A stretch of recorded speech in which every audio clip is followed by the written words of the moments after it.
오늘 우리에게 주신 하나님의 말씀은 마태복음 28장 18절에서 20절의 말씀입니다.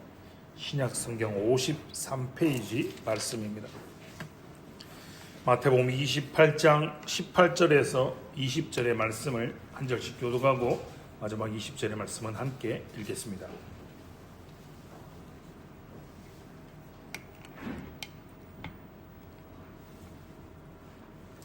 마태복음 28장 18절에서 20절 말씀, 신약성경 52페이지, 53페이지 말씀입니다. 18절의 말씀입니다. 예수께서 나와 말씀하여 이르시되 하늘과 땅의 모든 권세를 내게 주셨으니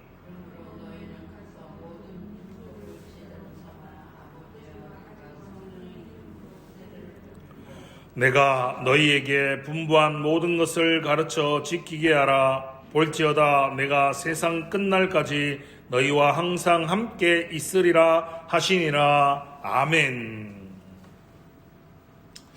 그리스도 안에 사는 성도 여러분, 주 예수 그리스도의 은혜와 평강이 여러분의 심령 깊은 곳에 임하시기를 축원합니다. 오늘 우리는 마태복음 28장 18절에서 20절의 말씀을 가지고 삼위일체 흔들리지 않는 구원의 근간이라는 제목으로 함께 말씀을 나누고 은혜를 나누고자 합니다. 웨스트민스터 신앙고백 상황이 네 번째 시간입니다. 오늘 우리는 2장의 사망 함께 살펴보며 말씀의 더 위에 우리의 신앙을 굳건히 세우는 복된 성도님들 되시기를 주님의 이름으로 축원합니다. 삼위일체라는 이 단어, 이 주제를 듣자마자 혹 마음속으로 오늘 설교는 수면제가 예약이구나 라고 걱정하시는 분이 계실지도 모르겠습니다. 솔직히 말씀드리면 신학교에서도 가장 어렵고 교수님들도 가장 설명하기 힘들어하는 주제가 바로 삼위일체입니다. 그러니 나만 어려운 게 아니구나 라고 안심하시면 좋겠습니다. 여러분, 오늘 우리는 어려운 공부를 하려는 것이 아니고요, 하나님의 깊은 마음, 우리의 흔들리지 않는 구원의 근간이 되는 삼위일체를 함께 살펴보고자 합니다. 여러분, 오늘날 우리가 살고 있는 이 시대를 한번 생각해 보십시오. 오늘날 우리 사회를 정의하는 단어가 무엇입니까? 많은 사람들이 파편화된 사회라고 말합니다. 초연결 사회이지만 극도로 고독한 사회이다 라고 말합니다. 스마트폰 하나로 전 세계와 24시간 항상 연결되어 있는 시대를 살아가고 있지만 정작 내 마음속에 내 마음속 깊은 이야기를 털어놓을 수 있는 단 한 사람이 없어서 우울증 약을 처방받아서 그것을 먹으면서 견디고 살아가고 있는 것이 현대인의 자화상이지 않습니까? 점점 가족이 해체되고 있습니다. 반면 1인 가구는 폭발적으로 늘어나고 있습니다. 그 영향이 교회 안에서도 예전처럼 끈끈한 식구, 같이 밥을 먹는다라는 개념이 점점 옅어지고 있는 겁니다. 우리는 모두 이처럼 관계의 기근 속에 살고 있습니다. 핸드폰, 스마트폰, 그리고 태블릿, PC, 온라인 상에서는 수많은 사람들과 접촉되어 있지만 정작 얼굴을 맞대고 관계를 맺으면 살아가는 사람은 줄어들고 있는 관계의 기근 속에 살고 있다는 말입니다. 그래서 끊임없이 내가 누구인지, 내가 사랑받을 만한 존재인지를 누군가에게 끊임없이 증명하며 살아야 하는 불안한 시대를 저와 여러분이 살아가고 있는 겁니다. 자, 이러한 시대에 삼위일체 교리는 그저 차가운 신학 이론이 아닙니다. 삼위일체는 우리의 이 텅 빈, 이 고독한 관계의 기근 속에 살아가고 있는 이 시대에 우리의 텅 빈 가슴을 채우는 가장 따뜻한 복음이 바로 삼위일체입니다. 왜냐하면 삼위일체 하나님은 태초부터 영원까지 홀로 계신 고독한 신이 아니라 영원토록 서로를 사랑하고 서로 안에 거하시는 관계의 하나님, 사랑의 공동체, 사랑 바로 그 자체이신 분이시기 때문입니다. 여러분, 질문 하나 드리겠습니다. 이슬람 교도가요, 알라를 믿지 않습니까? 유대교도 여호와를 믿습니다.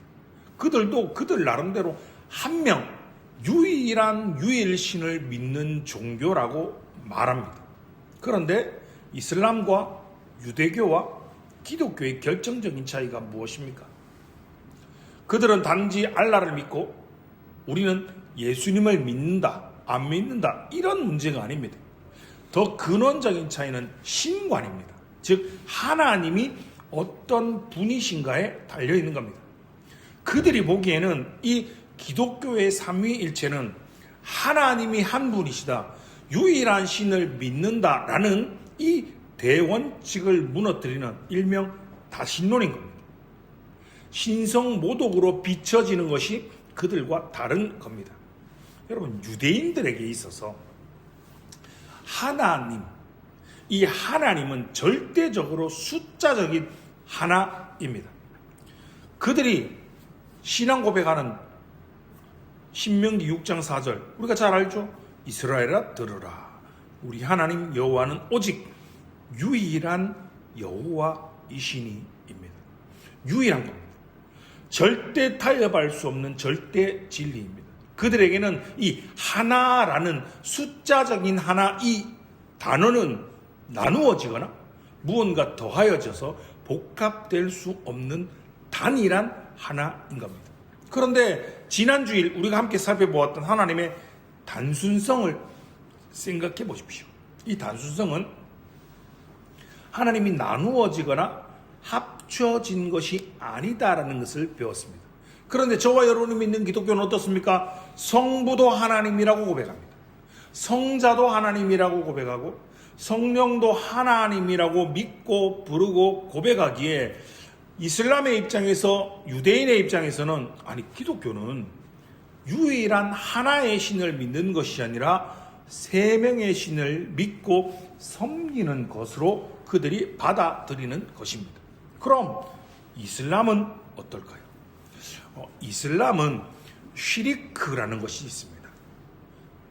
우상숭배 동반자 설정이라는 뜻인데요. 자, 이슬람은 쉬르크라고 해서 그들의 창조주인 알라 외에 다른 존재를 신과 똑같은 신의 존재의 위치를 두는 것, 즉 동반자 설정하는 죄가 바로 쉬리크입니다. 여러분, 이슬람도 예수님을 위대한 선지자로는 믿습니다. 위대한 선지자로 예수님을 존경합니다. 그러나 예수님을 신으로 경배한다는 것은 그들의 입장에서는 그저 피조물에 불과한 예수님을 창조주, 신의 자리로 앉히는 최악의 우상 숭배가 바로 쉬리크라는 것입니다. 그들에겐 죄인 거죠. 자, 유대교도 이슬람교도, 아니 어떻게 전능하신 분, 거룩하다고 말하는 신이 먹고 자고 배설하고 심지어는 피 흘려 십자가에서 죽는 연약한 인간이 될 수 있는가라는 질문 앞에 그들은 걸려 넘어지는 겁니다. 자막을 보시면, 자, 단일 신론입니다. 그들은 단일 신론을 믿는 자들인데 그들에게 있어서 신은요, 저 하늘 꼭대기에 앉아서 땅을 향하여 명령하는 절대 군주적인 신인 겁니다. 그래서 그들에게 있어서 신은 인간과 아주 철저하게 구별되는 초월자입니다. 그런데 신이 기저귀도 차야 됩니다. 먹고 자고 배설합니다. 심지어는 십자가에서 무력하게 죽는다라는 것은, 아니 감히 신의 위엄과 신의 명예를 땅에 떨어뜨리는 일이라고 생각하는 겁니다. 우리가 잘 아는 3단 논법으로 설명하면 이렇습니다. 신은 죽을 수 없다. 그런데 예수는 죽었다. 고로 예수는 신이 아니다라는 논리를 펴고 있는 겁니다. 유대교, 이슬람 두 종교 모두 인간이 율법의 준수로 하나님께 나아갈 수 있다. 그리고 알라에 대한 철저한 복종으로 그들은 신에게 직접 나아간다라고 믿습니다. 그렇기 때문에 그들은 신에게 직접 나아갈 수 있기 때문에 중간을 연결하는 중보자의 역할이 필요치 않습니다. 중보자가 존재할 이유가 없습니다. 그런데 중보자가 되기 위한 조건인 삼위일체, 성육신의 교리도 당연히 그들은 거부하게 되는 겁니다. 반면 우리는 어떻습니까? 우리는 우리의 인간의 전적인 부패와 타락으로 인해서 참 하나님이시자 참 인간인 중보자 예수 그리스도를 통하지 않고는 구원이 불가능합니다.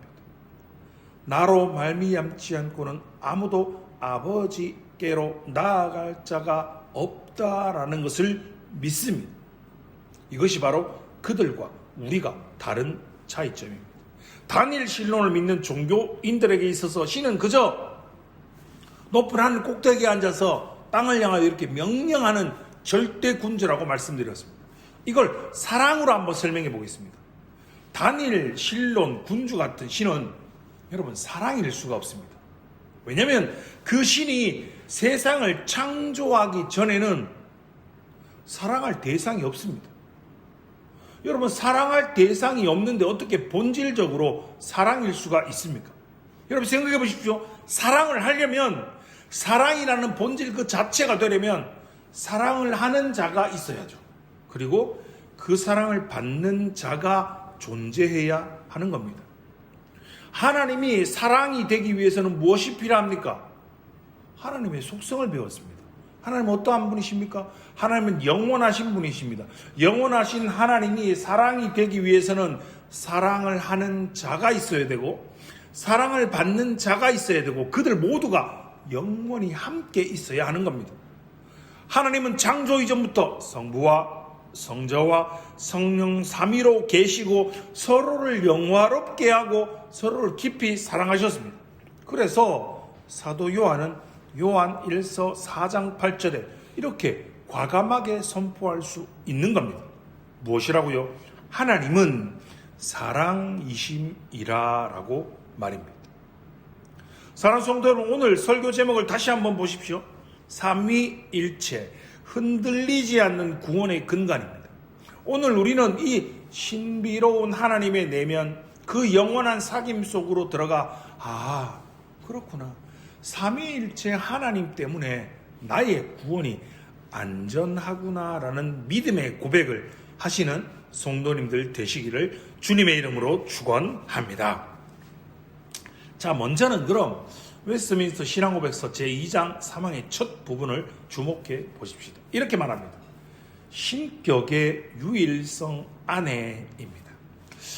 가끔 이렇게 전도하다 보면 이런 질문도 받습니다. 아니, 기독교는 하나님도 있고 예수님도 있고 성령님도 있으니까 그럼 당신들은 세 명의 신을 믿는 거 아니냐라고 묻습니다. 대답은 단호하게 아니요 입니다. 우리는 여러분 세 명의 신을 믿는 삼신론자가 아닙니다. 구약 성경의 가장 핵심적인 신앙 고백 신명기 6장 4절의 말씀을 다시 보십시오. 이스라엘아 들으라. 우리 하나님 여호와는 오직 유일한 여호와이시니라고 말합니다. 화면을 보시면 여기 유일한이라는 말은 히브리어로 에하드라는 단어입니다. 이것은 숫자로 1을 의미하기도 하지만 동시에 통일성 있는 하나를 의미하기도 합니다. 성경은 이렇게 말합니다. 이사야 45장 5절입니다. 나는 여호와라. 나 외에 다른 이가 없나니 나 밖에는 신이 없느니라 라고 선포합니다. 야고보서 2장 19절은요. 내가 하나님은 한 분이신 줄 믿느냐? 잘하는도다 귀신들도 믿고 떠느니라 라고 선포합니다. 여러분, 하나님은 한 분이십니다. 심지어는 귀신들도 하나님이 한 분이라는 사실을 알고 떱니다. 그런데 오늘날 성도들이 하나님을 믿는다라고 말하는 저와 여러분들이 이 확신이 없어서야 되겠습니다. 한 분 하나님이심을 확실하게 믿으시는 성도님들 되시기를 주님의 이름으로 축원합니다. 그럼 하나님은 왜 한 분이셔야만 하는 걸까요? 신학적으로 설명하면 하나님은 본질에 있어서 한 분이십니다. 여기서 본질이란 하나님을 하나님 되게 하는 신성 그 자체를 의미하는 겁니다. 여러분 그리스 로마 신화 잘 아시죠? 여러분 신이 3명이라면 어떤 일이 벌어질까요? 그리스 로마 신화를 예로 한번 생각해 보면요. 자, 제우스가 있고 헤라가 있고 포세이돈이 서로 싸웁니다. 왜냐하면 그들은 서로 뜻이 다르고 능력이 다르기에 서로 충돌하는 겁니다. 하늘에서 그들 신 3명이 싸우면 그런 신들이 다스리는 세상은 혼란 그 자체입니다. 하지만 우리가 믿는 하나님은 한 분이십니다. 성부의 뜻이 성자의 뜻이고 성자의 뜻이 성령의 뜻이고 성부의 능력이 성자의 능력이고 성령의 능력입니다. 여러분 그래서 우리의 구원은 취소될 수가 없습니다. 하나님 아버지께서 저와 여러분을 택하셔서 구원하기로 했는데 성자 하나님이 성자 예수님이 나는 반대입니다. 성령 하나님이 나는 저 사람 구원하는데 반대입니다 라고 반대하는 일이 결코 일어날 수 없는 겁니다. 성부의 뜻이 성자의 뜻이고 성자의 뜻이 성령의 뜻이고 그분의 모든 뜻이 하나이기 때문입니다. 그래서 웨스트민스터 신앙고백서 2장 3항은 이렇게 말하는 겁니다. 본체와 능력과 영원성이 어떻다고요? 하나이다 라고 말입니다. 여러분 이 사실에 안심해야 합니다. 삼위일체 하나님은 한 분이시기에 저와 여러분을 구원하기 위한 하나님의 뜻을 결코 충돌하거나 그것이 변경되거나 수정되거나 취소될 수 없기에 이 삼위일체 신앙이 바로 저와 여러분의 흔들리지 않는 구원의 근간임을 확실하게 믿으시는 성도님들 되시기를 주님의 이름으로 축원합니다. 그렇게 우린 흔들리지 않을 수 있는 겁니다. 다음은 너무나도 중요한 두 번째 진리입니다. 하나님은 한 분이신데 동시에 세 위격으로 계십니다. 웨스트민스터 신앙고백서 2장 3항은 이렇게 말합니다. 삼위가 계시니 곧 하나님 아버지와 아들 하나님과 성령 하나님이시다 라고 말입니다. 여기에 또 어려운 단어가 등장하죠. 위격이라는 단어인데요. 영어로는 person인데요. 이것을 우리말로 사람 혹은 인격으로 이렇게 쉽게 번역하면 오해가 생깁니다. 우리가 흔히 생각하는 이 person은 각각 분리된 각 개체를 뜻하기 때문입니다. 여기서 말하는 신앙고백서가 말하는 이 위격은 지정의, 지성과 감정과 의지를 가지고 관계를 맺으시는 독립된 존재 방식을 말합니다. 쉽게 말하면 성부와 성자와 성령은 서로 당신, 너라고 부르며 대화할 수 있는 인격적인 분들이라는 뜻입니다. 이렇게 말하는 겁니다. 우리가 잘 알고 있는 가장 확실한 증거는 바로 예수님의 세례 장면이죠. 마태복음 3장 16절과 17절의 말씀을 기억해 보십시오. 화면에 그림을 보시면 아들은 성자는 요단강 물속에 계십니다. 성령은 비둘기 같이 아들 위에 내려오십니다. 그리고 하늘에서는 아버지 성부는 하늘에서 이는 내 사랑하는 아들이요라고 음성으로 함께 임하십니다. 이 장면을 보십시오. 아버지가 아들이 되었다가 다시 성령으로 변신하는 것이 아닙니다. 분명히 동시에 구별되게 각 존재하시는 겁니다. 그리고 오늘 본문을 보십시오. 마태복음 28장 19절의 말씀을 보시면 아버지와 아들과 성령의 이름으로 세례를 베풀고라고 말합니다. 문법적으로 매우 중요한 포인트가 있는데요. 헬라어 원문을 보면 이름들이 아니라 이름이라는 단수를 썼습니다. 여러분, 아버지의 이름, 아들의 이름, 성령의 이름을 다 합치면 세 개가 돼야 되는데 단 하나의 이름이라고 말씀하신 겁니다. 이것이 삼위일체의 신비입니다. 분명히 셋이지만 그 권위와 영광은 하나인 것입니다. 여기서 우리가 교회에서 흔히 듣던 잘못된 예화들, 가르침을 수정해야 됩니다. 죄송한 일이지만 저도 주일학교 때 이렇게 배웠습니다. 물, H2O를 봐라. 물이 얼리면 얼음이 되고 녹으면 물이 되고 끓으면 수증기가 되지 않느냐. 하나님도 구약의 시대에는 성부로 계셨다. 신약엔 성자로 계셨고 지금은 성령으로 활동하신다라고 가르쳤습니다. 여러분, 틀렸습니다. 이건 양태론이라는 이단 사상입니다. 여러분, 하나님은 가면을 바꿔 쓰는 분이 아닙니다. 만약에 가면을 바꿔 쓰는 그런 분이라면 예수님이 십자가에서 아버지여 내 영혼을 부탁하나이다 라고 기도하실 때 자기 자신에게 기도한 것이 됩니다. 아닙니다. 십자가 도상에서 주님은 아들은 아버지께 기도했습니다. 그리고 양태론을 믿는 이단자들은 이렇게 이야기합니다. 봐라, 한 남자가 집에서는 아빠이고 회사에서는 과장이고 교회에서는 집사인 것과 같다. 각각 사람은 같은데 장소에 따라 위치에 따라 역할이 다르다라는 것입니다. 이것도 틀렸습니다. 이것도 한 사람이 그저 역할만 바꾸는 양태론 이단입니다.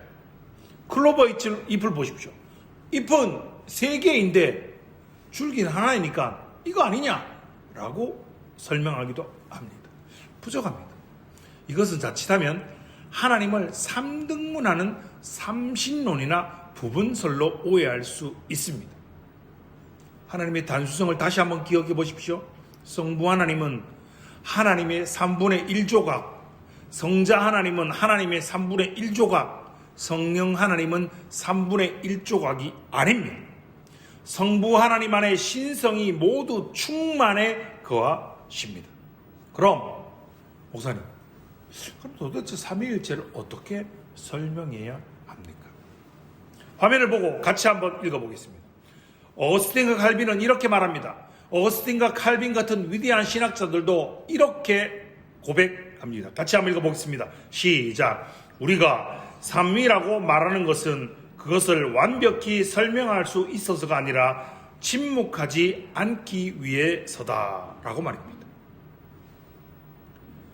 기독교 역사의 위대한 신학자인 어거스틴, 칼빈과 같은 위대한 신학자들도 우리가 삼위라고 말하는 것은, 우리가 그것을 설명하는 것은 그것을 완벽하게 설명할 수 있어서가 아니라, 우리가 그것을 완벽하게 설명할 수 없지만 우리가 그럼에도 말하는 것은 침묵하지 않기 위해서이다 라고 말하고 있습니다. 여러분, 그렇기 때문에 우린 이렇게 겸손하게 고백해야 합니다. 화면을 보고 믿음으로 같이 한번 고백하겠습니다. 시작. 하나님은 한 분이시지만 성부, 성자, 성령이라는 구별된 세 위격으로 영원히 존재하신다. 아멘. 여러분, 이것이 삼위일체, 우리의 흔들리지 않는 구원의 근간이 되는 성경의 계시입니다. 이제 오늘 우리의 설교의 가장 깊은 곳, 웨스트민스터 신앙고백서가 설명하는 삼위간의 독특한 관계를 한번 살펴보겠습니다. 저와 여러분의 구원의 뿌리가 바로 여기 있는 겁니다. 아버지는 아무에게도 나시거나 나오지 않으시고입니다. 여러분, 성부 하나님은 모든 것의 기원이 되십니다. 성부 하나님은 누구에게 만들어지거나 파생되지 않았습니다. 이렇게 설명할 수 있습니다. 성부 하나님은 구원을 계획하시는 분이십니다. 에베소서 1장 4절은 창세 전에 그리스도 안에서 우리를 택하사라고 구원을 계획하신 분이십니다. 저와 여러분이 태어나기도 전에, 우주가 생기기도 전에 성부 하나님의 마음속에는 이미 저와 여러분의 이름이 새겨져 있었습니다. 그렇기에 우리의 구원은 우리의 구원은 우리의 다짐과 결심에서 시작된 것이 아니라 성부 하나님의 영원한 계획 속에 있었던 것입니다. 여러분, 그러니까 우리의 구원이 얼마나 안전합니까? 아들은 아버지에게서 영원히 나셨으며 라고 말합니다. 이 부분은 오해하기가 쉽습니다. 이렇게 말합니다. 자, 아들이 아버지에게서 났다라고 하니까 그럼 아버지가 먼저 있고 나중에 아들이 생긴 거 아니가? 라고 생각하기 쉽습니다. 이것이 아리우스 이단의 주장입니다. 그러나 신앙고백서는 영원히 나셨다라고 말합니다. 시간이 시작되기 전부터 영원 속에서 나셨습니다. 화면을 보시면 교부들은 이것을 태양과 빛에 비유했습니다. 여러분, 태양이 있는 곳에는 항상 빛이 있는 겁니다. 자, 태양이 딱 있고 태양이 있고 난 1초 뒤부터 빛이 생기는 것이 아니라 태양이 존재하는 그 순간부터 빛은 태양에서 나오는 겁니다. 함께 영원한 겁니다.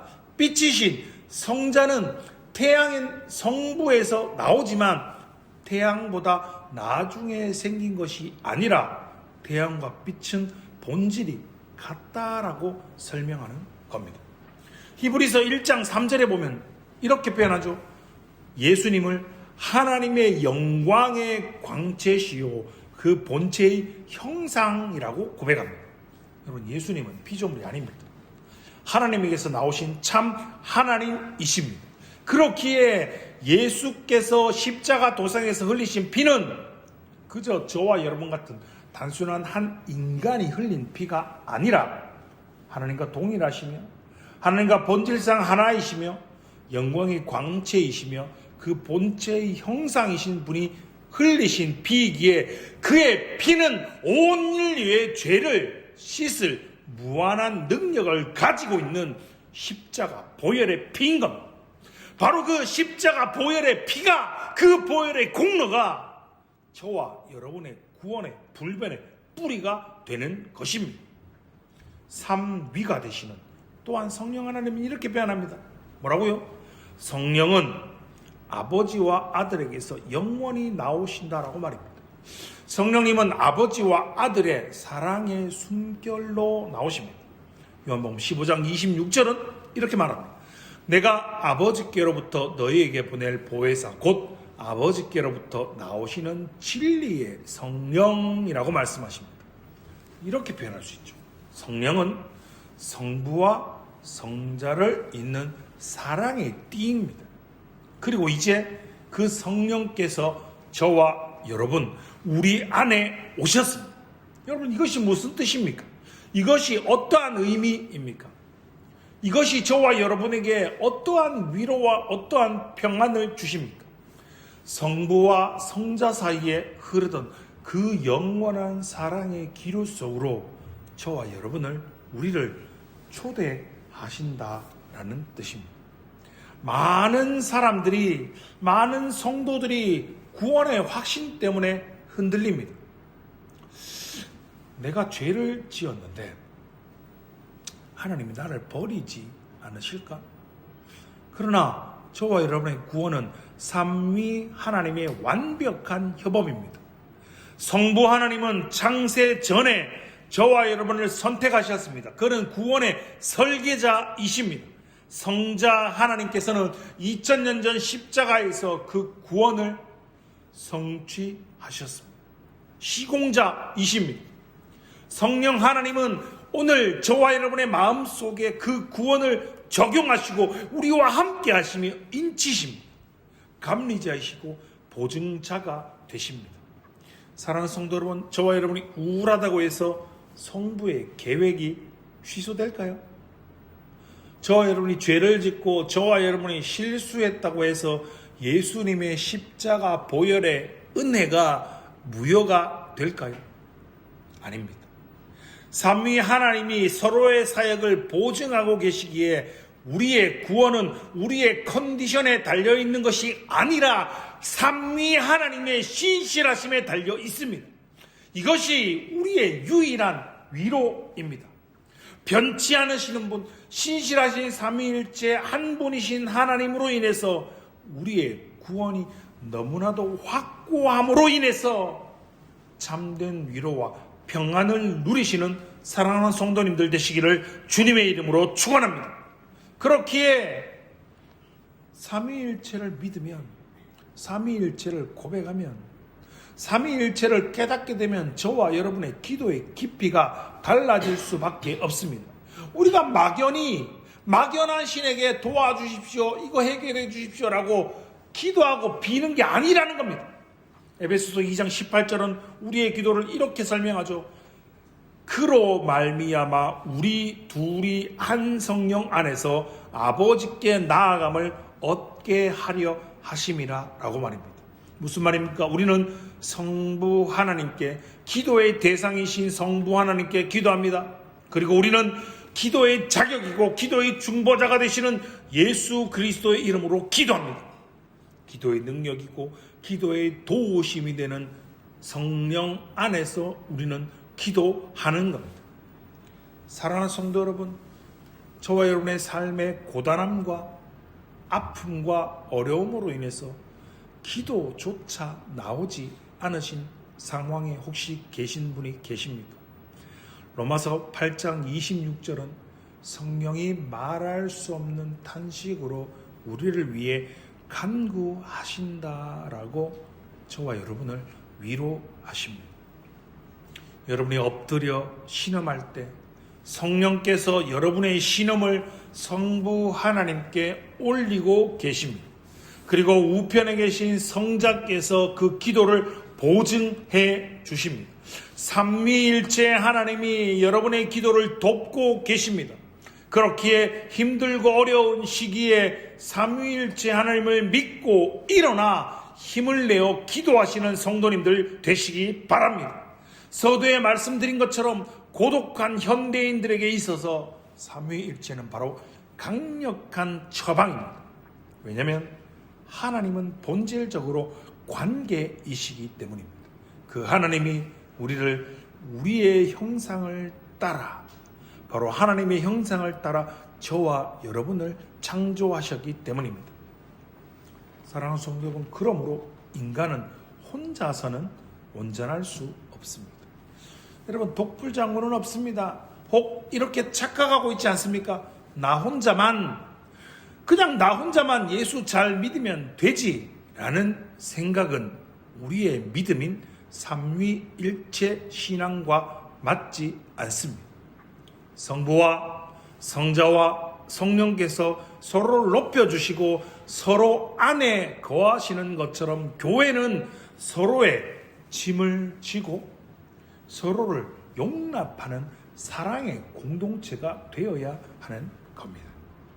교회 안에서, 혹 우리가 신앙생활하다 보면 교회 안에서 나와 조금 마음이 안 맞는 사람이 있을 수 있습니다. 나와 스타일이 다른 지체가 있을 수 있죠. 심지어는 나와 다른 정치색을 띠고 있는 지체들이 있을 수 있습니다. 그러나 삼위 하나님을 보십시오. 위격이 다르지만 완벽한 하나를 이루십니다. 다름은 틀린 것이 아니라 풍성함입니다. 다름은 틀린 것이 아니라 풍성함입니다. 우리 교회가 삼위 하나님의 그 아름다운 연합을 닮아가기를 소망합니다.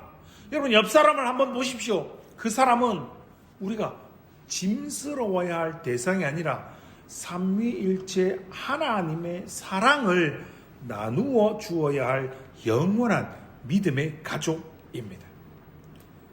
말씀을 맺겠습니다. 매주일 예배가 끝날 때 목사가 손을 들고 축도를 합니다. 축복기도 강복을 선언하죠. 그 축도의 내용 우리 잘 알고 있습니다. 고린도후서 13장 13절이죠. 주 예수 그리스도의 은혜와 하나님의 사랑과 성령의 교통하심이 너희 무리와 함께 있을지어다 라고 말합니다. 여러분, 이건 그저 단순한 폐회 선언이나, 여러분 이제 예배 마쳤습니다. 각자의 삶의 자리에서 돌아가셔서 한 주간 잘 사십시오라는 목사가 건네는 인사가 아닙니다. 이 기도는, 이 강복 선언은 삼위일체 하나님의 이름으로 여러분의 인생을 덮는, 커버하는 거룩한 선언입니다. 먼저 성자의 은혜가 선포됩니다. 자격 없는 우리를 위해 자신의 목숨을 버리신 예수님의 그 은혜가 저와 여러분의 과거의 죄를 덮습니다. 그리고 성부의 사랑이 선포됩니다. 독생자 아들 예수 그리스도를 주시기까지 세상을 사랑하신 아버지의 그 사랑이 저와 여러분의 현재를 붙들고 계십니다. 그리고 성령의 교통하심이 선포됩니다. 지금도 우리 안에서 말씀하시고 우리의 삶을 인도하시는 성령님의 사귐이 세상의 끝날까지 저와 여러분의 미래를 이끌어 주신다라는 우리의 전 인생을 커버하는, 덮는 위대한 선언입니다. 그렇게 사랑하는 성도 여러분, 삼위일체는 1 더하기 1 더하기 1의 수학 문제가 아닙니다. 삼위일체는 신비입니다. 삼위일체는 사랑입니다. 삼위일체는 저와 여러분의 구원의 근간입니다. 글씨가 좀 작죠? 시드니 카터가 작곡한 춤의 왕 로드 오브 더 댄스라는 곡이 우리나라의 번안곡으로 한때 잘 알려졌습니다. 혹 들어보신 분 계실 겁니다. 제가 학창시절에 참 좋아했고 정말 많이 들었던 찬양곡 중에 한 곡인데요. 가사를 한번 들어보십시오. 이 세상이 창조되던 그 아침에 나는 아버지와 함께 춤을 추었다. 내가 베들레헴에 태어났을 때에도 하늘에 춤을 추었다. 높은 양반들 위에 춤을 추었을 때 그들 천하다 흉보고 비웃었지만 어부 위에서 춤을 추었을 때에는 날 따라 춤을 추었다. 안식일에도 쉬지 않고 춤췄더니 높고 거룩한 양반들 화를 내면서 나를 때리고 옷을 벗겨 매달았다. 십자가에 못 박았다. 높은 십자가에서 피를 흘리면서 춤을 계속해 죽이란 힘이 들지만 끝내 땅속에 깊이 묻힌 이후에도 난 아직 계속 춤춘다. 어리석게도 그들 좋아 날뛰지만 나는 생명이다. 결코 죽지 않는다. 내가 내 안에 살면 나도 내 안에서 영원히 함께 살련다. 춤춰라 어디서든지 힘차게 멋있게 춤춰라. 나는 춤의 왕. 너 어디 있든지 나는 춤 속에 너 인도하련다 라는 곡입니다. 예수님의 전생애를 춤으로 비유해서 표현한 유명한 번안곡입니다. 사랑하는 성도 여러분, 이 험한 세상, 불안한 시대를 살아갈 때 저와 여러분은 혼자가 아닙니다. 성부와 성자와 성령 하나님이 영원 전부터 나누셨던 그 기쁨과 사랑의 춤 속으로 저와 여러분을 초대하고 계십니다. 이번 한 주간 나의 좁은 생각 속에 갇히지 말고 나의 힘들고 어렵고 눈물 나는 상황 속에 함몰되지 말고 크고 광대하신 삼위 하나님을 묵상하시기 바랍니다. 아침에 눈을 뜨면 나를 계획하신 성부 하나님을 찬양하십시오. 하루를 살아가며 나의 죄를 씻기신 성자의 손을 잡으십시오. 잠자리에 들 때 나를 지켜주시는 성령의 품에 안기시기 바랍니다. 저와 여러분의 흔들리지 않는 구원의 근간이 되는 이 삼위일체의 신앙이, 이 삼위일체의 믿음이 저와 여러분의 삶에 세상이 줄 수 없는 평안으로 참된 위로하심의 은혜와 복들이 여러분의 가정과 여러분의 일터와 여러분의 학교와 우리 교회 위에 영원토록 함께 하시기를 예수 그리스도의 이름으로 간절히 축원합니다. 아멘. 기도하겠습니다. 살아계셔서 역사하시는 하나님 아버지, 오늘도 마태복음 말씀을 통하여 삼위일체 하나님을 묵상하게 하시니 감사를 드립니다. 때로는 우리의 작은 지혜로 하나님의 크신 신비를 다 이해하기 어려워 막막할 때도 있습니다. 그러나 오늘 말씀을 통해 삼위일체 교리가 단순한 지식이 아니라 우리 구원에 흔들리지 않는 근간임을 깨닫게 하심에 감사를 드립니다. 성부 하나님의 창세전부터 계획하신 사랑과 성자 예수님의 십자가 대속의 은혜와 성령님의 우리 안에서 역사하시는 교통하심에 있었기에 지금 우리가 이 자리에 구원받은 자녀로 서 있음을 고백합니다. 주님, 세상이 요동치고 우리의 상황이 변할지라도 우리를 붙드시는 삼위 하나님의 완전하신 사랑은 결코 변하지 않음을 믿습니다. 이 믿음의 터 위에 굳게 서서 이번 한 주간도 자신의 삶의 자리에서 주의 백성답게 승리하는 우리 모든 성도들이 되게 하여 주옵소서. 우리를 구원하신 삼위일체 하나님께 모든 영광을 올려드리며 예수님의 이름으로 기도드리옵나이다. 아멘.